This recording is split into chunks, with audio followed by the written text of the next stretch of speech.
अहम खबर देंगे आपको। मुल्क में डॉलर की बढ़ती कदर के मनफी असरात। कराची में दवाओं का मसनूई बहरान शिद्दत इख्तियार करने लगा। रेट मुकर्रर ना करने पर मुतादिद अद्वियात मार्केट से शॉर्ट कर दी गई। इस हवाले से मजीद तफसीलात बताएंगे हमारी नुमाइंदा मरियम हसन हमारे साथ मौजूद है। मरियम, बताइएगा।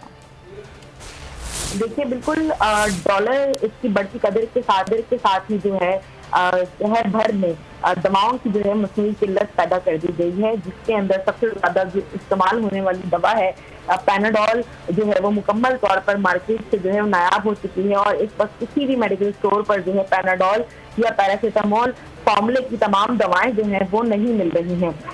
और जबकि कुछ मेडिकल स्टोर ऐसे हैं जिन्होंने पैनाडोल स्टॉक की हुई है, तो वो ब्लैक में इसे जो है वो बेच रहे हैं।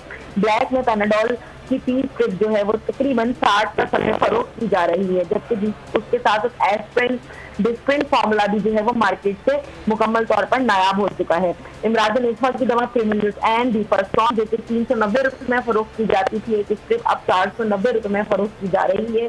जबकि ज़हनी सुकून की दवाएं ज़ैनिक, उसके साथ साथ डेक्सामेथासोन, मैथनिक टैबलेट समेत दीगर दवाएं भी जो है वो मार्केट से मुकम्मल तौर पर शॉर्ट कर दी गई हैं।